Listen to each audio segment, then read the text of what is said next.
Welcome दोस्तों। आज हम लोग बिहार बोर्ड के 10वीं क्लास के संस्कृत का 3 नंबर पाठ अलस कथा को पढ़ेंगे। तृतीय पाठ अलस कथा। अलस कथा का अर्थ होता है आलसी की कहानी।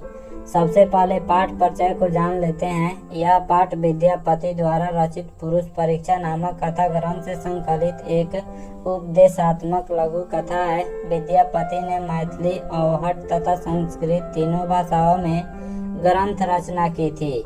पुरुष परीक्षा में धर्म, अर्थ, काम इत्यादि विषयों से संबंध अनेक मनोरंजक कथाएं दी गई हैं। अलस कथा में आलस के निवारण की प्रेरणा दी गई है। इस पाठ में संसार की विचित्र गतिविधि का भी परिचय मिलता है। अलस कथा पाठ पुरुष परीक्षा नामक कथा ग्रंथ से लिया गया है, जो एक उपदेशात्मक लघु कथा है।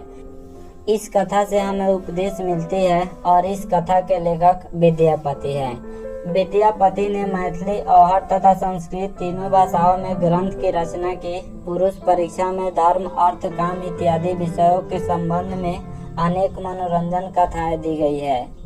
इस पाठ में आलस के निवारण की प्रेरणा दी गई है। सबसे पहले जान लेते हैं आलस किसको कहा जाता है। तो किसी भी काम को देर से करने या उसके करने से बचने को आलस कहा जाता है। और आलसी किसको कहा जाता है, तो जो सुस्त यानी निकम्मा होता है उसे आलसी कहा जाता है। आलसी व्यक्ति जीवन में सक्रिय नहीं होता है और समय पर अपना काम नहीं करता है। इस स्वभाव के लोग काम से बचने के बहाने ढूंढते हैं या फिर अपना काम दूसरों से करवाते हैं। इसी प्रकार के हम लोग 4 आलसी पुरुष की कहानी इस पाठ में पढ़ने वाले हैं। चलिए शुरू करते हैं पाठ को। अयम पाठ विद्यापति कृतस्य कथा ग्रंथस्य पुरुष परीक्षेति नामकस्य अंश विशेषो वर्तते। पुरुष परीक्षा सरल संस्कृत भाषायां कथा रूपेण विभिन्न मानव गुणानां महत्वं वर्णयति, दोषानां च निराकरणाय शिक्षां ददाति। इसका हिंदी अर्थ होगा, यह पाठ विद्यापति रचित कथा ग्रंथ पुरुष परीक्षा नामक ग्रंथ का अंश विशेष है। पुरुष परीक्षा कथा ग्रंथ में मानवीय गुणों पर प्रकाश डाला गया है और दोषों को दूर करने की शिक्षा दी गई है। अलस कथा पाठ को विद्यापति के द्वारा लिखा गया है। विद्यापति एक प्रसिद्ध मैथिली कवि है। इनको मैथिली, अवहट और संस्कृत तीनों भाषा में महारत हासिल था। तीनों भाषा का नॉलेज था इनके पास। इस पाठ को पुरुष परीक्षा नामक कथा ग्रंथ से लिया गया है। पुरुष परीक्षा नामक कथा ग्रंथ में मानवीय गुणों पर प्रकाश डाला गया है। विद्यापति ही लोकप्रिय मैथिली कवि ही आसीत्, अपि च बहुनां संस्कृत ग्रंथानां निर्मातापि विद्यापतिरासीत् इति तस्य विशिष्टा संस्कृत विषये अपि प्रभुता अस्ति। प्रस्तुते पाठे आलस्य नामकस्य दोषस्य निरूपणे व्यंग्यात्मिका कथा प्रस्तुता विद्यते। नीतिकारा आलस्यं रिपुरूपं मन्यते। इसका हिंदी अर्थ है, विद्यापति लोकप्रिय मैथिली कवि थे और अनेक संस्कृत ग्रंथों के निर्माता भी विद्यापति थे। उनकी विशेषता संस्कृत विषय में भी बहुत है। प्रस्तुत पाठ में आलस्य दोष है। इसे साबित करने के लिए व्यंग्यात्मक कथा प्रस्तुत किया गया है। नीतिकार लोग आलस्य को शत्रु मानते हैं। इस पाठ में आलस्य के बारे में दिया गया है, व्यंग रूप से दिया गया है। जब हम लोग पाठ को अंत तक पढ़ेंगे तो स्पष्ट हो जाएगा 4 पुरुषों पर व्यंग किया गया है। नीतिकार लोग आलस्य को शत्रु अर्थात दुश्मन मानते हैं। पाठ जो होता है वह यहाँ से शुरू होता है। इसके पहले हम लोगों ने जो पढ़ा वह पाठ परिचय था। पाठ यहाँ से शुरू होता है। आसीत् मिथिलायां वीरेश्वरो नाम मंत्री स च सद्भवात् दानशीलः कारुणिकस्य सर्वेभ्यो दुर्गतेभ्यो अनाथेभ्यश्च प्रत्ययमिच्छा भोजनं दापयति। तन्मध्ये अलसेभ्यो अपि अन्नवस्त्रे दापयति। यतः इसका अर्थ होगा, मिथिला में वीरेश्वर नाम का एक मंत्री था। मिथिला पेंटिंग आज विश्व प्रसिद्ध है। उसी मिथिला में वीरेश्वर नाम का एक मंत्री था। वह स्वभाव से दानी और दयावान था। वह संकटग्रस्तों तथा अनाथ लोगों को प्रतिदिन इच्छा भर भोजन देता था। वह आलसियों को भी अन्न वस्त्र देता था, क्योंकि कहा गया है कि निर्गतिनां च सर्वेषामल्स प्रथमो मतः किंचिन क्षमते कर्तुम जस्ट नापि वह नीना। इस श्लोक का अर्थ होगा, दुखी मनुष्यों में पहला स्थान आलसियों का होता है। इनका मुख्य सिद्धांत भूखे रहना अच्छा है लेकिन कोई काम नहीं करना है। अर्थात आलसी लोग पेट की आग सह लेते हैं किंतु परिश्रम करना नहीं चाहते हैं। इस श्लोक के माध्यम से यही बताया गया है कि दुखी मनुष्यों में पहला स्थान आलसियों का होता है। अर्थात आलसी लोग दुखी रहते हैं क्योंकि वह पेट की आग सह लेते हैं, वह भूख सह लेते हैं लेकिन किसी प्रकार का स्ट्रगल नहीं करना चाहते हैं, किसी प्रकार का परिश्रम नहीं करना चाहते हैं। आगे कवि विद्यापति कहते हैं कि ततो अलस पुरुषानाम तत्रेष्ट लाभम श्रुत्वा बहुवस्तुंद परिमृजा तत्र वर्तुली बभूवु यत स्थिति ही सौकर्य मूला ही सर्वेषामपि सन्हते सजातीनाम सुखम दृष्ट्वा केन धावन्ति जन्तवः। इसका हिंदी अर्थ है, इसके बाद आलसी व्यक्ति को वहाँ खूब धन लाभ सुनकर बहुत से तुंद बड़े लोग जमा हो गए, क्योंकि कहा गया है कि सुविधाजनक स्थिति को देखकर सभी लोग उसे प्राप्त करना चाहते हैं। कौन ऐसा जीव है जो अपने जाति का सुख देखकर नहीं दौड़ता है? अर्थात सभी कोई अपने जाति का सुख देखकर आकृष्ट होते हैं। मिथिला में जो वीरेश्वर नाम के मंत्री थे, वह दीन दुखियों के लिए, गरीबों के लिए इच्छा भर भोजन और वस्त्र देते थे, जिसके चलते आलसी लोग भी वहां पे पहुंच गए। अन्न और वस्त्र को देखकर आलसी लोग भी वहां पहुंच गए। फिर बड़े बड़े तोंद वाले लोग भी वहां पहुंच गए, क्योंकि लेखक कहते हैं कि सुविधाजनक स्थिति को देखकर सभी लोग उसे प्राप्त करना चाहते हैं। कौन ऐसा जीव है जो अपने जाति को सुख को देखकर उसकी तरफ नहीं दौड़ता है? यानी हर एक जीव अपने जाति के सुख को देखकर उसकी तरफ दौड़ता है। पश्चात अलसा नाम सुखम दृष्ट्वा धूर्ता अपि कृत्रम आलस्यम दर्शयित्वा भोज्यम गृह्णन्ति तदंतरम अलसालायाम बहुद्रव्यम दृष्ट्वा तन्योगी पुरुषै परामृष्टम यद क्षमा बुद्धिया करुणया केवलम अलसेभ्य स्वामी वस्तुनि दाप्यति कपटेन अनलसा अपि गृह्णन्ति इत्यस्माकं प्रमादः। इसका हिंदी अर्थ है, बाद में आलसियों का सुख देखकर धूर्त भी बनावटी आलस दिखाकर भोजन करते थे। इस बीच आलसियों पर अधिक खर्च देखकर राजपुरुषों के द्वारा विचार किया गया कि बुद्धि से हीन पर दया करके स्वामी द्वारा केवल आलसियों को वस्तुएं दी जाती है, कपट से आलसहीन भी वस्तुएं पाते हैं, यह हमारे आलस हैं। मिथिला के जो मंत्री थे वीरेश्वर, वह दीन दुखियों को इच्छा पर भोजन कराते थे।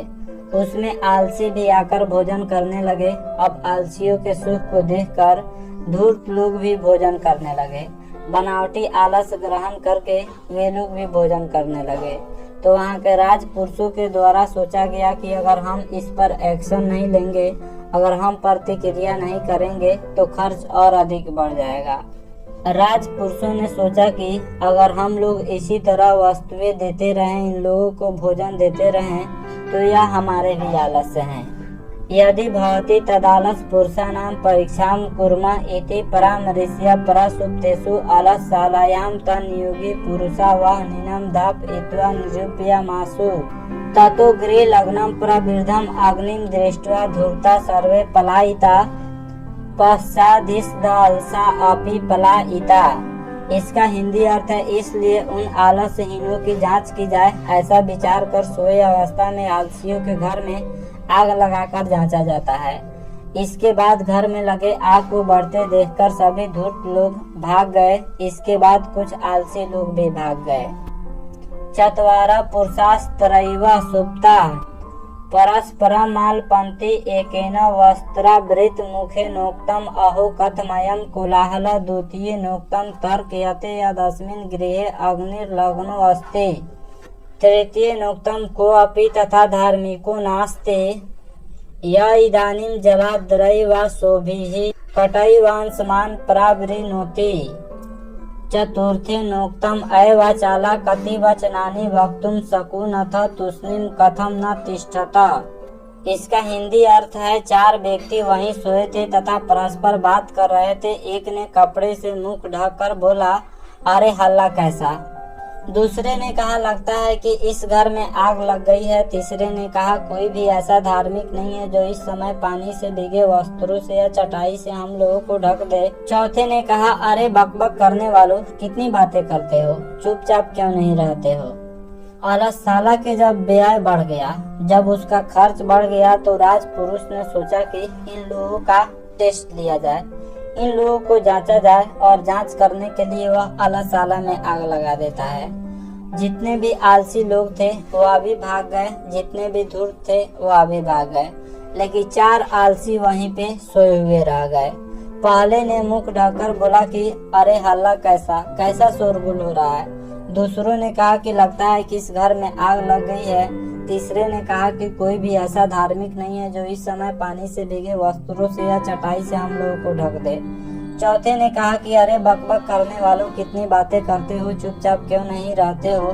देखिए ये लोग कितने आलसी थे कि घर में लगे हुए आग को देखकर वे लोग नहीं भाग रहे हैं। इन लोगों को मालूम है कि घर में आग लग गई है, फिर भी ये लोग नहीं भाग रहे हैं। इनसे बड़ा आलसी शायद संसार में कोई नहीं होगा।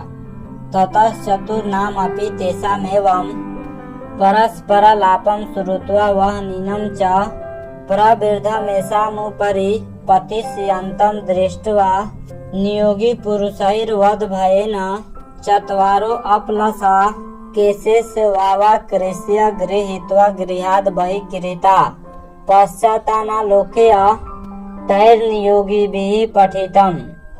इसका अर्थ है तब चारों की आपसी बात सुनकर और उसके ऊपर फैली हुई आग को देखकर नियोगी पुरुष की मृत्यु होने के भय से चारों आलसियों को बाल पकड़कर खींचते हुए बाहर निकाला गया। तब उन्हें इस प्रकार देखकर नियोगी पुरुष द्वारा कहा गया कि पतिरेव गति स्त्रीणाम बालानाम जननी गति नालसानाम गति काची लोके कारुणिकम बिना पश्चातेषु चतुर्षु ततो अप्यधिकतरम वस्तु मंत्री दाप्यमास। नियोगी पुरुष के द्वारा कहा गया कि स्त्रियों का रक्षक पति होता है, बच्चों का रक्षक माँ होती है, लेकिन आलसियों का रक्षक दयावान पुरुष के अलावा संसार में और कोई नहीं होता है। और बाद में उन चारों को पहले से भी अधिक वस्तुएं मंत्री द्वारा दी जाने लगी। देखिए इस पाठ में क्या होता है। मिथिला के मंत्री वीरेश्वर थे जो स्वभाव से दानशील थे और वह दीन दुखियों को इच्छा भर भोजन और वस्त्र देते थे। वहाँ के सुख को देखकर बड़े बड़े तोंद वाले आलसी लोग भी जमा होने लगे और उस आलसियों के सुख को देखकर बनावटी आलस ग्रहण करके लोग वहाँ पे वस्त्र और भोजन ग्रहण करने लगे। वहाँ के अधिक खर्च को देखकर वहाँ के राजपुरुषों के द्वारा सोचा गया कि अगर हम लोग कुछ नहीं करेंगे तो यह दान व्यर्थ ही जाएगा। इसलिए राजपुरुष ने उस अलसाला में आग लगा दिया। जितने भी धूर्त लोग थे सब भाग गए, लेकिन 4 आलसी वहीं पे सोए हुए रह गए। पहले आलसी ने कपड़ा से मुंह ढके हुए कहता है कि कैसा कोलाहल है, कैसा शोरगुल है। तो दूसरे ने कहा कि लगता है कि घर में आग लग गई है। तीसरे ने कहा कि कोई धार्मिक व्यक्ति नहीं है जो भीगे हुए वस्त्र से, भीगे हुए कपड़ा से या चटाई से हम लोगों को ढक दे। चौथे ने कहा कि क्यों बकबक करते हो, चुपचाप सोने क्यों नहीं देते हो। इन चारों आलसियों से बड़ा संसार में कोई आलसी नहीं हो सकता है। सुन रहे हैं कि घर में आग लगी हुई है, फिर भी ये लोग नहीं भाग रहे हैं। उसके बाद वहाँ के राजपुरुष को इन चारों आलसियों पर दया आ जाती है और चारों आलसियों को राजपुरुष बाल पकड़ के बाहर निकालते हैं और राजपुरुष कहते हैं कि पतिरेव गति स्त्री नाम बाला नाम जननी गति नालसानाम गति काची लोके कारुणिकम बिना।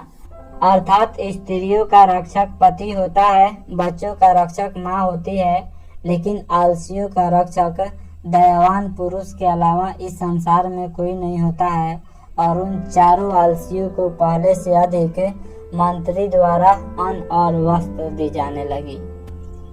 इस कहानी से हमें यही शिक्षा मिलती है कि हमें आलस्य को त्याग देना चाहिए, आलस्य नहीं करना चाहिए। आशा करता हूँ यह पाठ आप सब किसी को बहुत अच्छा लगा होगा। हमारे चैनल को सब्सक्राइब करें, इस वीडियो को लाइक करें तथा अधिक से अधिक शेयर करें। Thanks for watching my video. Welcome दोस्तों, आज हम लोग बिहार बोर्ड के 10वीं क्लास के संस्कृत के 3 नंबर पाठ अलस कथा के महत्वपूर्ण ऑब्जेक्टिव को पढ़ेंगे। महत्वपूर्ण इसके ऑब्जेक्टिव प्रश्नों को पढ़ेंगे जिसको पिछले साल पूछ चुका हुआ है। यह बहुत ही इम्पोर्टेंट है। अब तो ऑब्जेक्टिव 2 गुना पूछेगा। संस्कृत में 100 ऑब्जेक्टिव पूछेगा, उसमें से 50 ही का जवाब देना है।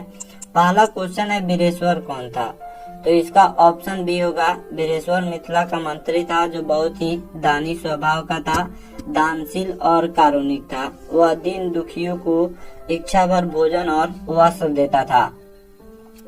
अगला प्रश्न है अलसाला में आग क्यों लगाई गई, तो अलसाला में आग लगाई गई आलसियों की परीक्षा करने के लिए, क्योंकि अलसाला में बहुत सारे धूर्त लोग भी आकर फ्री में वस्त्र और भोजन ग्रहण करने लगे थे, जिसके कारण अलसाला का बोझ बढ़ गया था, उस पर व्यय बढ़ गया था, धन अधिक खर्च हो रहा था, जिसके कारण वहां के नियोगी पुरुष जो था उसने आलसियों की परीक्षा लेने के लिए अलसाला में आग लगा दी थी। नेक्स्ट है अलसाला के अलस कथा के रचयिता कौन है, यह 2018 के एनुअल एग्जाम के सेकंड सिटिंग में पूछ दिया हुआ है। अलस कथा के रचयिता विद्यापति हैं। विद्यापति एक मैथिली कवि हैं और इन्होंने मैथिली साहित्य में भी बहुत सारी रचनाएं की हुई है तथा संस्कृत में भी इनका योगदान बहुत अधिक है। नेक्स्ट प्रश्न है अलसाला में आग लगने पर भी कितने लोग नहीं भागे, तो जब अलसाला में आग लगाई गई थी तो जितने भी धूर्त लोग थे वह सब भाग गए। बड़े बड़े तोंद वाले लोग थे वह भाग गए, सभी जितने भी आलसी थे सभी भाग गए, लेकिन 4 आलसी वहां पे सोए हुए रह गए। अलसाला में आग लगी हुई थी फिर भी 4 आलसी जो थे वह नहीं भागे, वह बहुत ज्यादा आलसी थे और वह दूसरे के भरोसे सोए रह गए और नहीं भागे। तो चारों आपस में बात करने लगे। पहला ने कहा कि कैसा शोरगुल है, दूसरे ने कहा लगता है इस घर में आग लग गया है, तीसरे ने कहा कि कोई धार्मिक व्यक्ति नहीं है जो भीगे हुए वस्त्रों से हम लोगों को ढक दे, तो चौथे ने कहा कि अरे बकबक करने वालों क्यों बकबक करते हो, शांति से क्यों नहीं रहते हो। तो फिर जो है यहाँ पे इन लोगों के बातचीत को सुनकर, इन लोगों के अंदर जो बातचीत हो रहा था उस बातचीत को सुनकर कहा गया, सोचा जो नियोगी पुरुष था उसने सोचा कि अगर इन लोगों को नहीं निकाला जाएगा तो ये लोग जल जाएंगे। फिर चारों आलसियों को बाल पकड़ के वहाँ के नियोगी पुरुष के द्वारा बाहर निकाला गया। तो इसका ऑप्शन डी आंसर सही आंसर हो जाएगा। नेक्स्ट है संसार में बच्चों का सच्चा रक्षक कौन होता है, तो संसार में बच्चों का जो सच्चा रक्षक होता है वह माँ होती है। एक श्लोक है अलस कथा में, पतिरेव गति स्त्री नाम बाला नाम जननी गति नालसा नाम गति काची लोके, यानी स्त्रियों का गति उसके पति से होता है, स्त्रियों का रक्षक उसका पति होता है, बच्चों का रक्षक उसकी माँ होती है, लेकिन आलसियों का रक्षक दयावान होता है। आलसियों की गति दयावानों से होती है, कारुणिक हृदय वाले व्यक्ति से होती है। अगला प्रश्न है घर में लगी आग को देखकर कौन लोग पलायन हो गए, यह 2019 में पूछ चुका हुआ है। तो घर में लगी हुई आग को देखकर जो धूर्त लोग थे वह भाग गए, जो बनावटी आलस धारण करके भोजन और वस्त्र ग्रहण कर रहे थे वे लोग घर में लगी आग को देखकर भाग गए। नेक्स्ट प्रश्न है चारों आलसियों को कैसे बाहर निकाला गया, तो चारों आलसियों को उसका केस पकड़कर बाहर निकाला गया, बाल पकड़कर बाहर निकाला गया, अतः 7 का सी राइट आंसर हो जाएगा। नेक्स्ट है बनावटी आलस दिखाकर कौन भोजन ग्रहण करते थे, तो इसका बी आंसर हो जाएगा धूर्त। धूर्त लोग बनावटी आलस दिखाकर भोजन ग्रहण करते थे। नेक्स्ट है स्थिति सहकार्य मूला ही सन्हते सजाति नाम सुखम दृष्टवा के न धावंती जंतुआ, इसका हिंदी होगा सुविधा युक्त स्थिति को देखकर सभी कोई उसकी तरफ दौड़ता है। कौन ऐसा जीव है जो अपने जाति के सुख को देखकर उसकी तरफ नहीं दौड़ता है, यानी प्रत्येक जीव अपने जाति के सुख को देखकर उसकी तरफ दौड़ता है। यह उक्ति किस पाठ से संकलित है, यह जो श्लोक है वह किस पाठ से लिया गया है, तो यह अलस कथा पाठ से लिया गया है, अतः 9 का ए राइट आंसर हो जाएगा। 10 नंबर में वास्तविक आलसियों की संख्या कितनी थी, जो रियल आलसी थे वह कितने थे, 4 थे। वास्तविक आलसियों की संख्या 4 थी, या 2020 के एनुअल एग्जाम में पूछ दिया हुआ है। नेक्स्ट है अलस कथा के रचयिता कौन है, अलस कथा के रचयिता विद्यापति, मैथिली कवि विद्यापति है, अतः 11 का ये राइट आंसर हो जाएगा। नेक्स्ट है नीतिकार आलस्य को क्या मानते हैं, तो नीतिकार आलस्य को रिपु मानते हैं। रिपु का मतलब शत्रु होता है अतः 12 का बी राइट आंसर हो जाएगा। नेक्स्ट है वीरेश्वर कैसा था, तो वीरेश्वर जो था वह दानशील था, कारुणिक हृदय वाला था, वह दानशील था, वह दीन दुखियों को इच्छा भर भोजन और वस्त्र देता था, अतः 13 का सी राइट आंसर हो जाएगा। दोस्तों यह कुल 13 प्रश्न है जो काफी इम्पोर्टेंट है, एग्जाम की दृष्टि से काफी इम्पोर्टेंट है और इससे बाहर क्वेश्चन आने की उम्मीद बहुत कम है, इसलिए इस 13 प्रश्न को याद कर लीजिएगा। उम्मीद करता हूँ यह वीडियो आप सब किसी को काफी पसंद आया होगा। हमारे चैनल को सब्सक्राइब करें, इस वीडियो को लाइक करें तथा अधिक से अधिक शेयर करें। Thanks for watching my video.